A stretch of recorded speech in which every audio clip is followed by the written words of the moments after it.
بسم اللہ الرحمن الرحیم۔ ہدایہ ثانی کا سبق ہے۔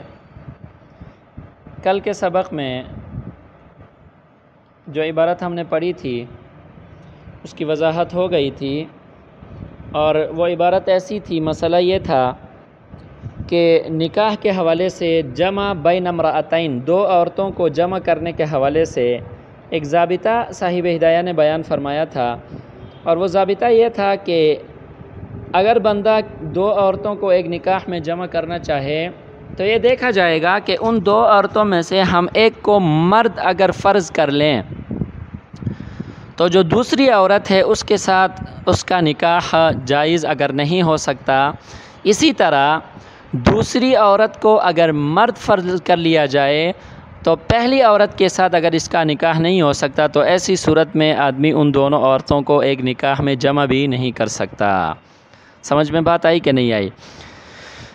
اس کے لیے آگے دلیل بیان فرمائی، لأن الجمع بینہما یفضی الی القطعیۃ، اور اس کی وجہ یہ ہے کہ ان دو عورتوں کو جمع کرنے سے یہ مفضی الی القطعیۃ ہوگی، ان کے اندر قطع رحمی ہوگی۔ قطع رحمی اس لیے ہوگی کہ یہ دو عورتیں آپس میں سوکنے بنیں گی، اور سوکنوں کی دشمنی اور عداوت تو جو ہے نا وہ کیا ہے، مشہور و معروف ہے، تو لہٰذا یہ جب سوکنیں بنیں گی، سوکن بننے کی وجہ سے ان کے اندر قطع رحمی پیدا ہوگی، اور قطع رحمی کیا ہے بیٹا؟ حرام ہے۔ قطع رحمی کیا ہے بیٹا؟ حرام ہے۔ تو یہ نکاح سبب بنا ایک حرام چیز کا، سمجھ میں آ گئی کہ نہیں آئی؟ تو جو خود حرام ہے وہ تو حرام ہی ہے، اور جو چیز حرام کا سبب ہے وہ بھی حرام ہے۔ جو چیز حرام کا سبب ہے وہ بھی کیا ہے بیٹا؟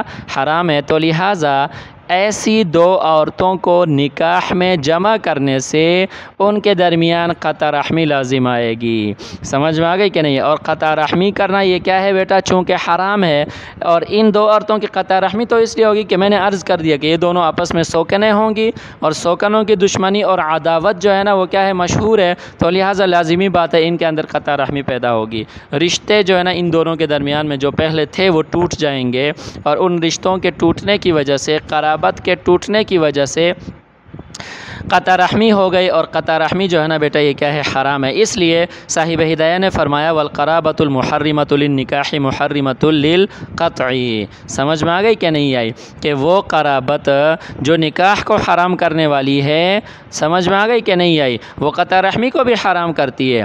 سمجھ میں آئی کہ نہیں آئی؟ تو لہٰذا خلاصہ دلیل اور خلاصہ کلام یہ ہے کہ یہ نکاح ان کے درمیان قطع رحمی کا سبب بنا۔ قطع رحمی حرام ہے، لہٰذا اس کا سبب جو ان دونوں کو جمع کرنا ہے، مطلق نکاح نہیں، ہر ایک کے ساتھ اگر الگ کسی کے ساتھ ایک کے ساتھ اگر نکاح ہو جائے تو کوئی مسئلہ نہیں، قطع رحمی نہیں ہوگی، ان دونوں کو جمع کرنے کی صورت میں۔ تو لہٰذا ان دونوں کو جمع کرنا یہ سبب بنا قطع رحمی کا، تو قطع رحمی حرام ہے، لہٰذا اس کا جو سبب بنا ہے تو یہ بھی کیا ہے؟ حرام ہے۔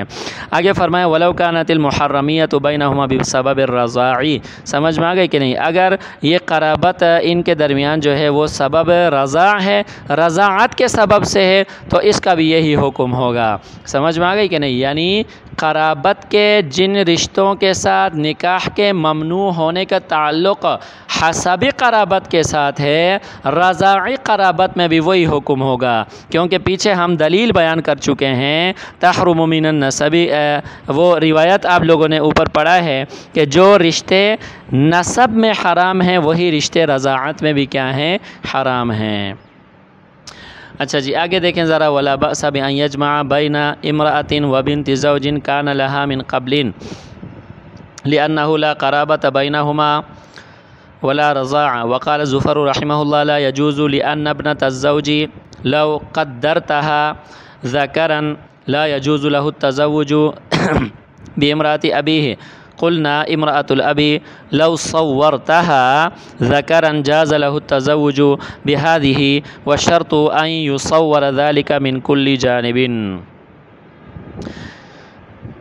ترجمہ دیکھیں، ولا بأس، اور کوئی حرج نہیں ہے، بأن یجمع، کہ آدمی جمع کرے، بین امرأتین، ایک عورت کو، و بنت زوجین، اور اس عورت کے شوہر کی بیٹی کو، کان لہا من قبل، جو اس کے لیے اس عورت کا شوہر تھا پہلے، جو اس عورت کا شوہر تھا پہلے، یعنی اس عورت کے پہلے شوہر کی بیٹی کو، جو اس عورت سے نہیں ہے کسی اور عورت سے ہے، اس کی سوکن سے ہے، سمجھ میں آگے کہ نہیں؟ خلاصہ آسان الفاظ میں کسی عورت اور اس کی سوکن کی بیٹی کو نکاح میں جمع کرنا کیا ہے؟ درست ہے۔ لِأَنَّهُ لَا قَرَابَةَ بَيْنَهُمَا، اس لیے کہ ان دونوں کے درمیان کوئی قرابت بھی نہیں ہے، ولا رضاعت، اور کوئی رضاع بھی نہیں ہے، رضاعت کا رشتہ بھی نہیں ہے، قرابت نسبی کا بھی کوئی رشتہ نہیں ہے۔ وقال ظفر رحمہ اللہ، امام ظفر رحمہ اللہ فرماتے ہیں لا يجوز، یہ جائز نہیں ہے، لأن ابنۃ الزوجہ، کہ اس لیے کہ بنت زوج کو، اس سوکن کی بیٹی کو، لو قدرتها ذکرا، اگر آپ مرد فرض کریں، اگر آپ اس کو مرد فرض کریں تو سوکن کی بیٹی کو اگر آپ نے مرد بنایا تو وہ کیا بن گیا؟ سوکن کا بیٹا بن گیا۔ سوکن کا کیا بن گیا؟ بیٹا بن گیا۔ جب وہ سوکن کا بیٹا بن گیا، لا يجوز له التزوج بامرأة ابیہ، تو اپنے باپ کی بیوی کے ساتھ نکاح کرنا اس کے لیے جائز نہ ہوگا۔ دیکھیں نا، یہ عورت تو اس کے باپ کی بیوی ہے، اور وہ چونکہ سوکن کی بیٹی تھی اس کو ہم نے مرد قرار دیا تو وہ بیٹا بن گیا۔ جب وہ بیٹا بن گیا تو یہ عورت اس کی ماں بن گئی، سوتیلی ماں، تو اس کے باپ کی منکوحہ ہے، اور باپ کی منکوحہ کے ساتھ نکاح کرنا کسی بھی صورت میں جائز نہیں ہے۔ قلنا، ہم کہیں گے امرأۃ الابی، اگر امرأۃ الاب کو لو صورتها ذکرن، اگر آپ ذکر تصور کریں، جاز له، مذکر تصور کریں، مرد تصور کریں، جاز له التزوج بهذه، تو بنت زوج کے ساتھ اس کا نکاح کیا ہوگا؟ جائز ہوگا۔ اس کی آگے صورت میں آپ کو بتاؤں گا۔ وشرط، اور شرط یہ ہے ان یصور ذلک، کہ اس کو تصور کیا جائے گا من کل جانب، دونوں جانب سے۔ دیکھیں بیٹا، پیچھے ہم نے جو مسئلہ پڑھا تھا یہ مسئلہ اسی پر متفرع ہے، اس کی تفریع اسی پر ہے، سمجھ میں آ گئی کہ نہیں آئی؟ صورت مسئلہ یہ ہے کہ ایک عورت نے نکاح کر لیا ایک مرد سے، اور اس مرد سے اس کو طلاق واقع ہو گئی، یا وہ مرد مر گیا، سمجھ میں آ گئی کہ نہیں؟ اور اس عورت کی عدت گزر گئی، تو اب ایک آدمی اس عورت سے نکاح کرنا چاہتا ہے، اور اس عورت کے پہلے شوہر کی ایک بیٹی ہے جو اس عورت سے نہیں ہے، کسی اور عورت سے ہے، سمجھ میں آ گئی کہ نہیں؟ دیکھیں نا، یہ جو مطلقہ عورت ہے یا متوفی عنہا زوجہا عورت ہے، اس نے عدت گزاری ہے، اس کے پہلے شوہر کی ایک بیٹی ہے، اس کے پہلے شوہر کی کیا ایک بیٹی ہے۔ اب یہ آدمی اس عورت سے اور اس کے پہلے شوہر کی بیٹی سے، یعنی اس کی سوکن کی بیٹی سے نکاح کرنا چاہتا ہے، تو ان دونوں کو یہ نکاح میں جمع کر سکتا ہے یا نہیں کر سکتا؟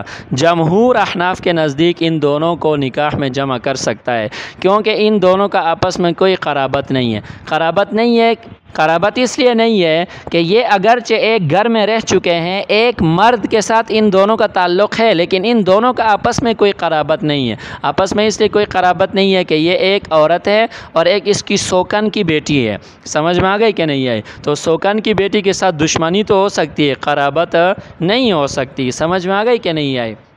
ان دونوں کے اندر کوئی قرابت کا رشتہ نہیں ہے، اور اسی طرح ان دونوں کے درمیان کوئی رضاعت کا رشتہ بھی نہیں ہے، تو لہٰذا ان دونوں کو جمع کرنا کیا ہے؟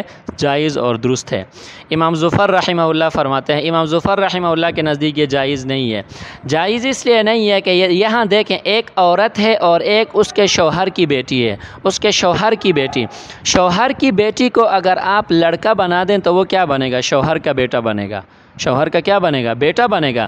جب شوہر کا بیٹا بنے گا تو یہ عورت اس کی سوتیلی ماں بنے گی، اس کے باپ کی منکوحہ بنے گی، اور باپ کے منکوحہ کے ساتھ نکاح کرنا کیا ہے؟ حرام ہے۔ وَلَا تَنْكِحُوا مَا نَكَحَ آبَاؤُكُم مِّنَ النِّسَاءِ، اس آیت کی روح سے باپ کی منکوحہ کے ساتھ نکاح کرنا کیا ہے؟ حرام ہے۔ اس لڑکی کو ہم نے لڑکا جب قرار دیا تو یہ عورت اس کے باپ کی منکوحہ تھی، تو لہٰذا باپ کی منکوحہ کے ساتھ نکاح کرنا کیا ہوگا؟ حرام اور ناجائز ہوگا۔ یہ امام ظفر رحمہ اللہ کی کیا ہے بیٹا؟ دلیل ہے۔ جمہور احناف نے اس کا جواب دیا کہ اس صورت میں تو ٹھیک ہے، یہ اس کے باپ کی منکوحہ بنے گی اور نکاح کرنا حرام ہوگا۔ آپ دوسری صورت کو دیکھیں، دوسری صورت کو آپ اس طرح دیکھیں کہ اس عورت کو آپ مرد بنا دیں۔ اس عورت کو اگر آپ نے مرد قرار دیا تو یہ عورت جو ہے نا، مثال کے طور پر ایک مرد بن گیا۔ جب مرد بن گیا تو اس کا جو پہلا شوہر ہے، اس کی جو بیٹی ہے وہ تو اس کے لیے اجنبی ہے، وہ اس کے لیے کیا بن گئی؟ اجنبی بن گئی. یہ ایک اجنبی مرد ہے اور وہ ایک اجنبی لڑکی ہے، تو لہٰذا اس کا اس کے ساتھ نکاح کرنا کیا ہوگا؟ بالکل درست ہوگا، صحیح ہوگا. سمجھ میں آئی کہ نہیں ہے؟ اور جہاں ہم نے جو اصول بنایا تھا اس میں اصول یہ تھا کہ ان دو عورتوں میں سے ہر ایک کو مرد قرار دینے کی صورت میں دوسرے کے ساتھ اس کا نکاح جائز نہ ہوتا ہو.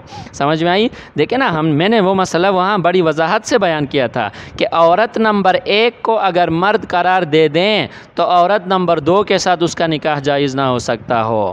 عورت نمبر 2 کو اگر مرد قرار دے دیں تو عورت نمبر 1 کا اس کے ساتھ نکاح جائز نہ ہو سکتا ہو. تو ایسی صورت میں ان دونوں کو نکاح میں جمع کرنا درست نہیں تھا. یہاں ایک صورت تو صحیح بنتی ہے، دوسری صورت صحیح نہیں بنتی. حالانکہ نکاح کے حرام ہونے کے لیے دونوں صورتوں کا صحیح بننا جو ہے نا وہ کیا ہے؟ ضروری ہے. دونوں صورتوں میں ان کے نکاح کا آپس میں ایک دوسرے کے ساتھ نہ ہونا ضروری ہے. یہاں اس لڑکی کو مرد قرار دینے کی صورت میں تو ان دونوں کا آپس میں نکاح نہیں ہو سکتا، لیکن اس عورت کو مرد قرار دینے کی صورت میں ان دونوں کا آپس میں نکاح صحیح ہو سکتا ہے. لہٰذا ایک عورت کو اور اس کے پہلے شوہر کی کسی اور بیوی سے بیٹی کو نکاح میں جمع کرنا درست اور صحیح ہے، لِأَنَّهُ لَا قَرَابَةَ بَيْنَهُمَا وَلَا رَضَاعَةَ. سمجھ میں آئی بات کہ نہیں آئی؟